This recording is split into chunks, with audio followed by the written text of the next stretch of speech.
오늘 2024 예수 이야기 세 번째, 이 복음은 우리 주 예수 그리스도시니라 라는 제목으로 말씀을 전할 때 여러분 큰 은혜가 있기를 바랍니다.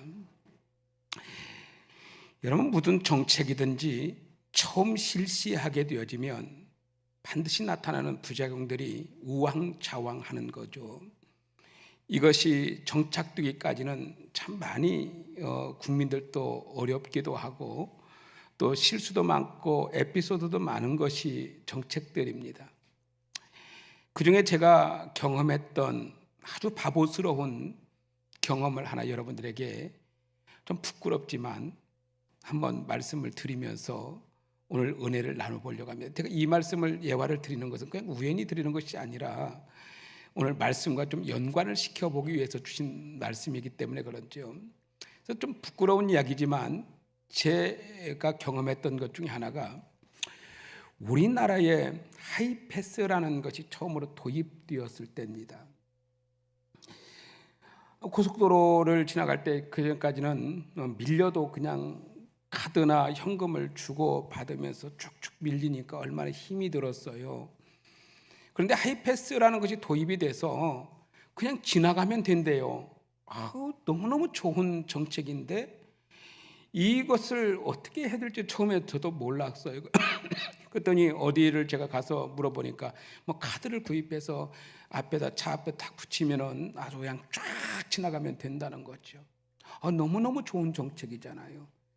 그래서 저도 고속도로를 많이 타보고 다니는 사람이니까 하이패스 카드를 구입을 했습니다. 근데 처음에 실시할 때는 앞에 차단막이 있었어요. 탁 내려갔다가 이렇게 또 실수라도 지나가면 또 순간적으로 올라가기도 하고 삐삐삐삐 소리도 나기도 하고 그러던 때가 있었잖아요. 저도 딱 차 앞에다 딱 하이패스를 달고 붙이고 딱 가게 되는데 나갈 때 아무 문제 없이 나갔습니다. 너무 좋더라고요. 표 뽑지 않고도 그냥 쫙 지나가니까 얼마나 좋은지 몰라요. 이렇게 나가고 났는데 나올 때가 문제였어요. 저는 분명히 하이패스 카드를 붙였잖아요. 그리고 나가는 입구에 갔는데 이게 갑자기 차단기가 탁 내려왔다가 또 지나가니까 팍 올라가서 삐삐삐삐삐 계속 경고음이 계속 나는데 이게 웬일이지? 내가 분명히 하이패스 카드를 붙였는데 왜 그럴까? 그런데 그때만 해도요, 옆에 사람이 서 있었습니다. 직원이. 그래서 소리가 나니까, 경고가 나니까 오래요, 저한테. 옆으로 빨리빨리 세우래요. 그래서 분명히 나는 뭐 죄 지은 사람도 아니고 공짜로 달린 것도 아니니까 자신감 있게 가서 옆에 딱 가서 세우면서 그랬더니 사무실로 이제 가서 다시 정산을 하라는 겁니다. 그래서 아니, 내가 좀 따졌어요. 아니, 나 분명히 카드 붙였다. 근데 왜 이게 안 되느냐? 이게 뭐 시스템 오류 아니냐? 하고 막 따졌더니 한번 보실까요? 그러다가 딱 보더니 선생님, 하이패스 카드는요 스카치 테이프로 붙이는 거 아니에요. 거기에는 단말기라고 하는 것이 있어야 됩니다. 여러분 바보 같죠? 그래서 저는 카드를 사가지고 하이패스 카드를 스카치 테이프로 딱 붙이고 가면은 되는 줄 알았어요. 그래서 막 자신 있게 갔죠. 단말기가 뭐인지 몰랐었어요. 젊은 나이인데도 그렇게 바보 같은 짓을 또 했어요. 근데 뭐 그 정책 초창기니까 그런데. 그래서 전 막 따졌더니 단말기를 사라는 거예요. 그래서 단말기를 사서 꽂으니까 그게 그냥 지나가더라고요. 그때 제가 깨달은 게 있었습니다. 오늘 우리들도 참 바보 같은 짓을 많이 해요. 우리 신앙인들이 그래요. 여러분, 우리가 천국 가고 싶잖아요. 하이패스로 쫙 가고 싶잖아요. 오늘 밤에라도 하나님 나를 부르신다면 그냥 천국문 앞에 딱 들어가서 아멘 주 예수 하면 외치고 싶은 것이 우리 마음이잖아요.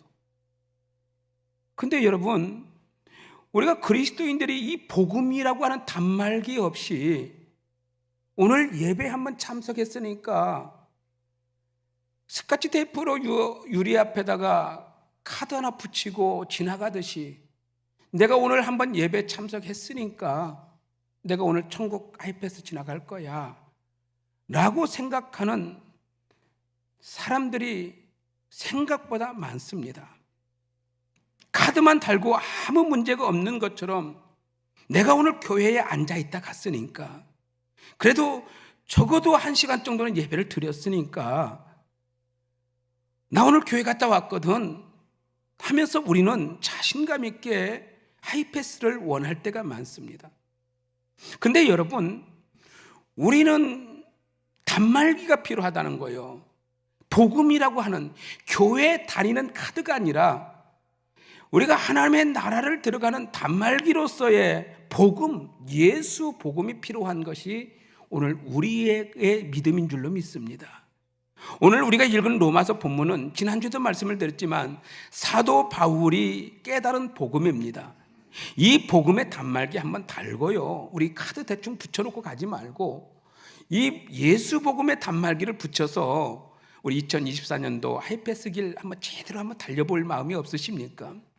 그렇다면 여러분, 이 복음이라고 하는 것이 뭘까요? 복음.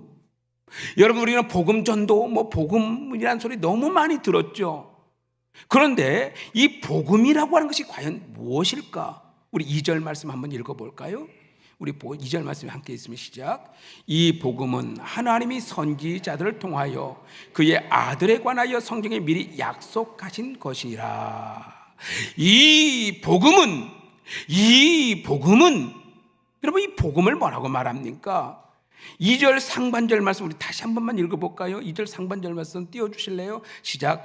이 복음은 하나님이, 누가요? 복음은 하나님으로부터 온 겁니다. 여러분, 복음은 바울이나 어떤 유명한 신학자나 어떤 유명한 사람이 만들어낸 것이 아니라 이 복음은 하나님으로부터, 여러분, 이 말씀을 집중할 수 있기를 바랍니다. 복음은 하나님으로부터 온 것이 복음인 줄로 믿습니다. 세상에는 가짜 복음이 얼마나 많은지 몰라요. 여러분, 복음이 진짜인지 가짜인지 구별하기 어렵잖아요. 그런데 구별하는 방법은 참 쉽습니다. 사도 바울은 분명하고 뚜렷하게 이야기해요. 이 복음은 하나님으로부터라고 말하고 있어요. 여러분, 많은 복음을 이야기하지만 이 복음이 가짜인지 진짜인지 알 수 있는 방법은 딱 하나입니다. 하나님으로부터 왔느냐, 아니면 이만희로부터 왔느냐, 장길자로부터 왔느냐, 문선명이로부터 왔느냐. 여러분, 우리가 이것은 분명히 알면은 분명히 알 수가 있는 거예요. 복음은 하나님으로부터 와야 됩니다. 무슨 대단한 깨달음을 가진 것처럼, 요한계시록의 신비, 이러면 요한계시록의 신비를 말하면서 자기가 마치 깨달은 것처럼, 자기가 특별히 깨달아서 자기의 말을 하는 것처럼 하면 다 가짜요. 특별한 게 아닙니다. 복음은 하나님으로부터 온 것이 복음입니다. 그러게 여러분요, 우리는 복음은 다른 것이 아니라 오직 하나님으로부터 온 것이 복음임을 믿으시길 바랍니다. 만약에 제가 이 자리에서 이현호 목사의 말로 한다면 이 복음도 가짜입니다. 진짜 복음은 하나님으로부터 온 것만이 진짜 복음인 줄로 믿습니다. 그렇다면 이 복음은 내용이 무엇이냐? 그러면 하나님으로부터 온 복음의 내용이 무엇이냐? 2절 중반절 말씀을 다시 한번 읽어볼까요? 시작. 그의 아들에 관하여. 아멘. 여러분, 이 복음은 하나님으로부터 왔는데 이 복음의 중심 내용은 무엇이냐? 그의 아들에 관하였다라고 말합니다. 복음은, 내용은 하나님의 아들 예수 그리스도가 복음의 내용입니다. 하나님이 보내신 아들 예수님이 복음입니다. 예수가 빠진 설교, 예수가 빠진 전도, 예수가 없는 믿음은 가짜 믿음이고, 예수가 없는 교회는 가짜 교회이고, 예수가 없으면 그것은 거짓 설교입니다. 제가 서울에 있을 때 부교역자로 사역을 할 때 저희 교회 옆에 대단히 큰 교회가 있었습니다. 세계에서 가장 큰 교회였습니다. 여러분, 이 대단히 큰 교회고 세계에서 가장 유명한 목사님이 목회하는 교회였습니다. 수십만의 성도들이 그 교회를 다니고 있었습니다. 근데 거기에는요, 전도 특공대가 조직되어 있었어요. 그때만 해도 전도 특공대라는 말은 들어본 적이 없어요. 전도하는데도 특공대가 있어요. 그런데 이 전도 특공대가 와서 늘 전도를 하는데 그분들이 하는 전도 내용을 보니까 정말 저는 참 가슴이 아팠다. 세상에서 가장 큰 교회고 특공대까지 조직된 전도팀인데 그들이 하는 전도 방법은 우리 목사님의 유명한 설교 한번 와서 들어보세요. 우리 목사님의 그 능력 있는 안수기도 한번 받아보세요. 우리 목사님 설교 듣고 반하지 않는 사람 없고 은혜 받지 않는 사람 없어요. 우리 목사님이 성령의 능력이 있어서 안진뱅이도 일어나고 우리 목사님 손 한 번만 대면 역사가 일어납니다. 우리 목사님 설교, 우리 목사님 안수, 우리 목사님. 여러분, 제가 얼마나 가슴이 아팠던지 예수가 빠진 전도가 과연 진정한 전도인가? 예수가 빠진 설교가 진정한 설교인가? 여러분, 복음의 내용은 다른 게 없습니다. 복음은 그의 아들에 관한 것입니다. 오직 예수에 관한 것이 진정한 복음인 줄로 믿습니다. 왜 이단입니까? 이단인 이유는 예수를 빼버리고 자기가 들어가니까 이단이죠. 왜 문선명이가 이단입니까? 예수를 빼고 자기가 참 하나님이 되어 있으니 이단이죠. 왜 장길자가 이단입니까? 자기가 하나님 어머니가 되어 있으니 이단이죠. 왜 신천지에 누가 이단입니까? 자기가 예수가 빠지고 자기가 보혜사가 되어 있으니 이단이지요. 여러분, 예수 복음은 그의 아들에 관한 것이다. 오직 예수만이 우리의 복음의 중심인 줄로 믿습니다. 그렇다면 하나님의 아들 예수님은 어떤 분인가? 3절 말씀 우리 함께 읽도록 하겠습니다. 3절 읽습니다. 시작. 그의 아들에 관하여 말하면 육신으로는 다윗의 혈통에서 나셨고 하나님의 아들이 육신을 입고 다윗의 혈통에서 오셨습니다.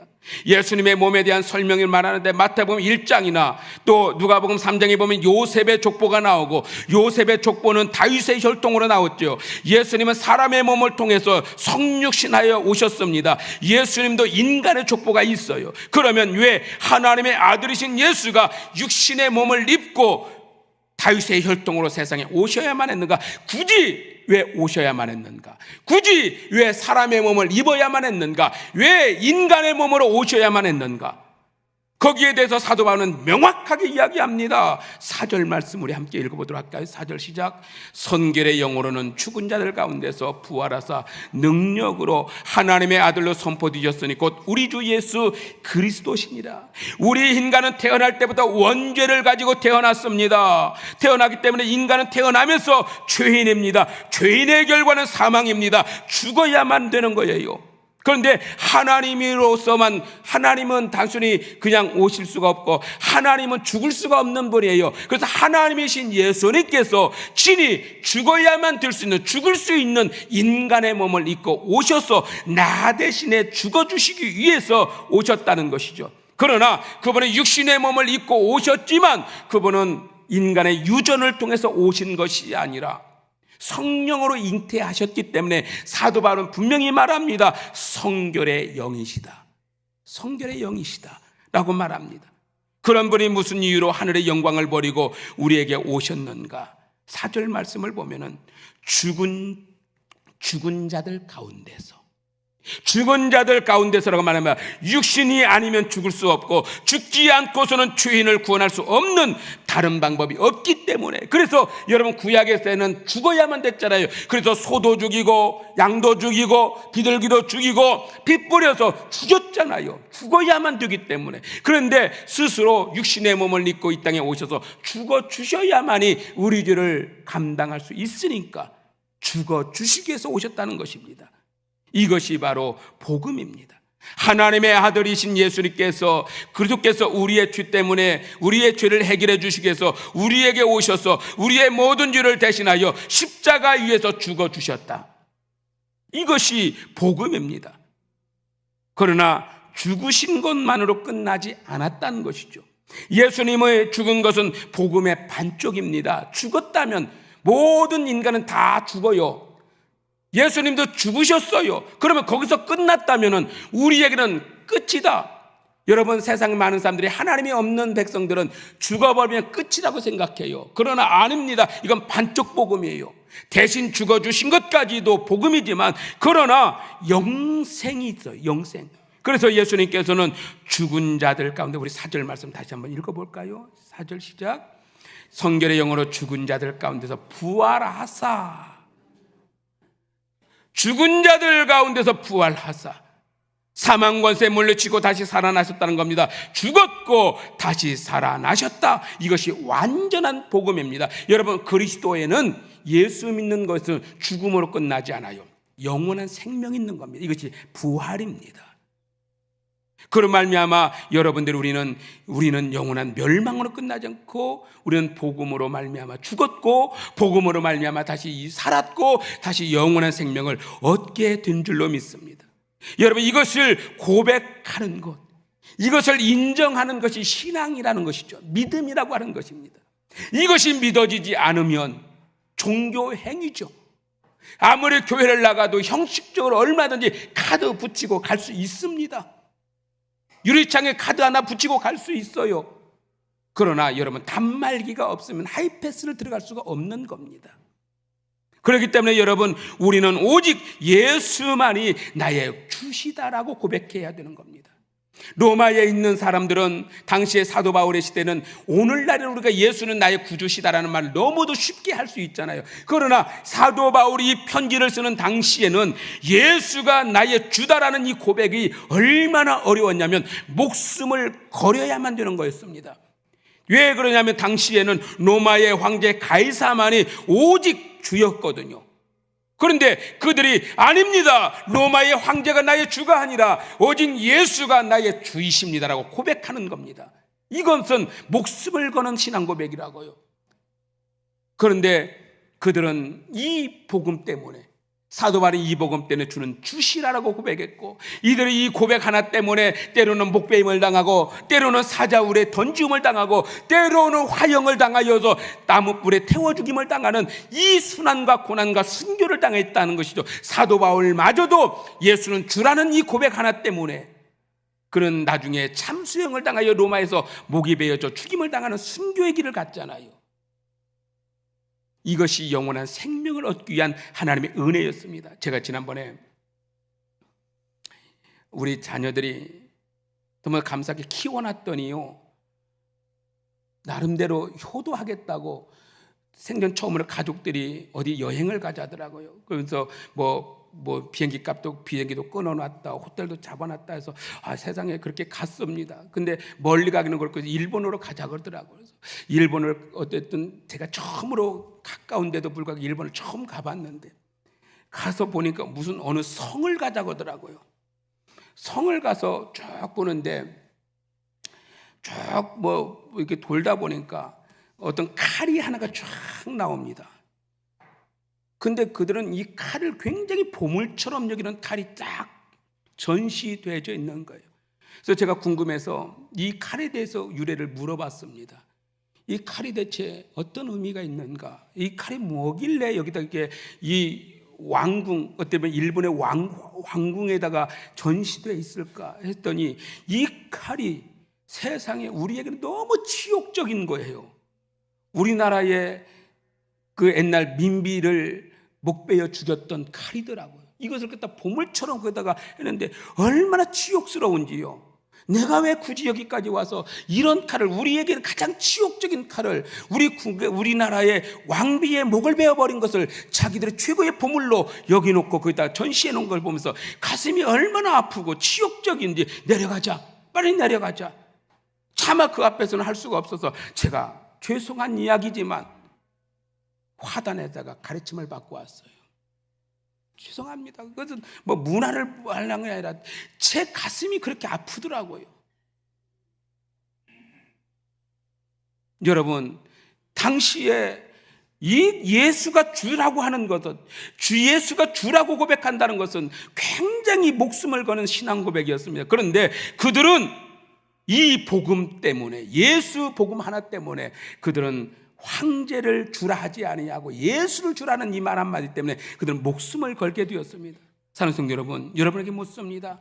복음이 무엇인가요? 복음이 무엇인가요? 우리 요한복음 3장 16절 말씀 한번 읽어봅니다. 요한복음 3장 16절 시작.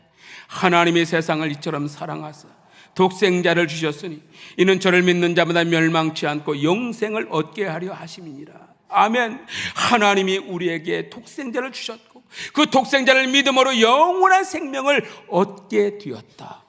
이것이 복음입니다. 이것이 굿뉴스입니다. 그리고 그를 믿음으로 말미암아 나도 영원히 멸망치 않고 영생을 얻을 수 있다라고 하는 이 사실이 믿어지는 것이 복음입니다. 그렇다면은 여러분, 이 복음을 우리는 이 복음으로 말미암아 구원을 받았는데 이 복음을 주신 이유에 대해서 성경은 분명히 말합니다. 사도 바울은 정확하게 이야기하고서 왜 복음을 우리에게 주셨는가? 5절 말씀 한번 읽어볼까요? 5절 말씀 함께 보면 시작. 그로 말미암아 우리가 은혜와 사도의 직분을 받아 그의 이름을 위하여 이 모든 이방인 중에 믿어 순종하게 하나니.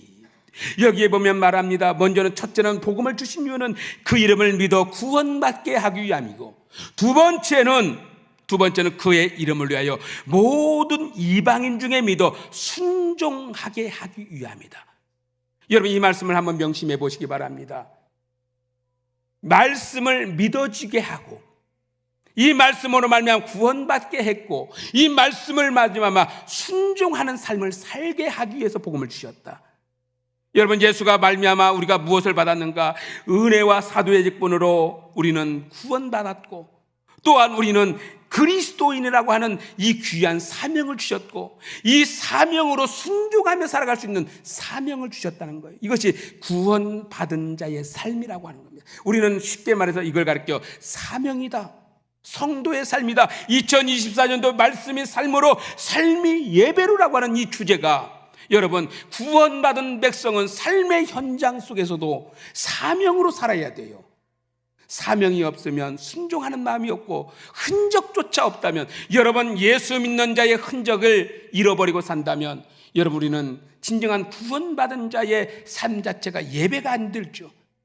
예배는 그냥 하이패스 카드 하나 구입해서 유리로 스케치페이퍼로 붙인 거하고 뭐합니까? 우리에게 중요한 것은 말씀에 대한 순종이겠죠. 이걸 가르쳐 사명이라고 합니다.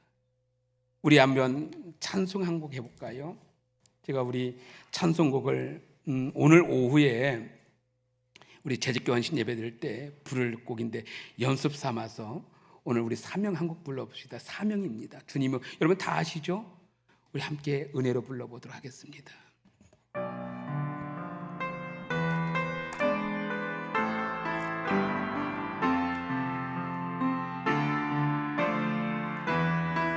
주님이 홀로 가신 그 길, 주님이 홀로 가신 그 길 나도 따라가오. 모든 물과 피를 흘리신 그 길을 나도 가오. 험한 산도 나는 괜찮소. 바다 끝이라도 나는 괜찮소. 죽어가는 저들을 위해 나를 버리길 바라오.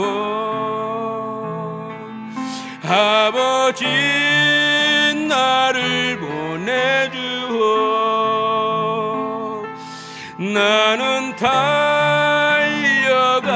달려가겠소. 목숨도 아끼지 않겠소. 나를 보내주오. 험한 산도 나는 괜찮소. 바다 끝이라도 나는 괜찮소. 죽어가는 저들을 위해 나를 버리길 바라오. 아버지, 아버지 나를 보내주오. 나는 달려가겠소.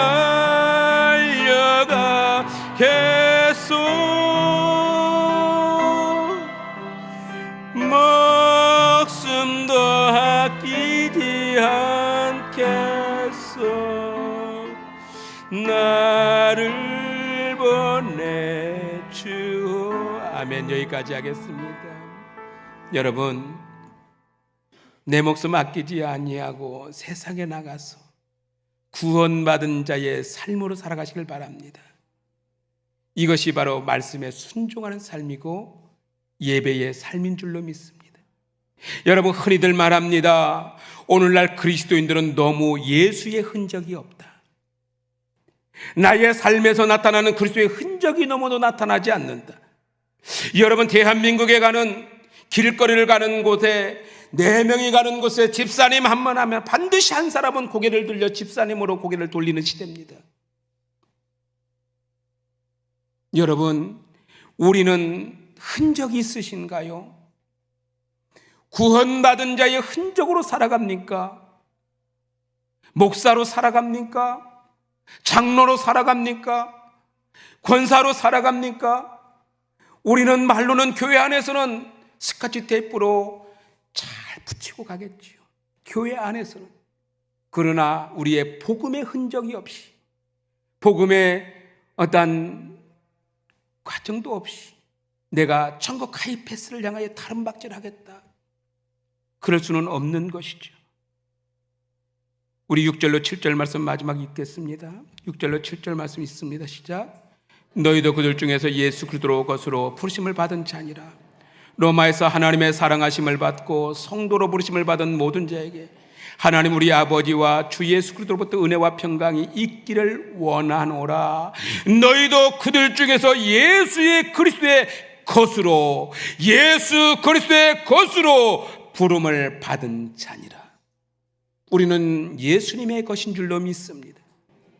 여러분, 우리 이 한 해를 살아가면서 우리는 구원받은 은혜로 살 수 있기를 바랍니다. 이것이 구원받은 자의 기쁨이죠. 그러나 거기서 끝나지 않습니다. 구원을 받았으니 구원받은 자의 은혜로 살아갈 수 있기를 바랍니다. 은혜 아니면 하지 마십시오. 무엇이든지 은혜가 없으면 하지 마십시오. 우리 교회가 강조하는 것이 뭡니까? 은혜 없이는 아무것도 하지 마라. 은혜가 아닌 것으로 불평을 하려면 아무것도 하지 마라.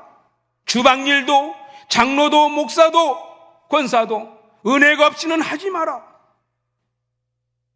여러분들이요, 우리는 항상 하나님의 사명을 가지고 예배자의 삶을 가지고 살아가는 우리 모든 성도들 되시기를 주의 이름으로 축복합니다.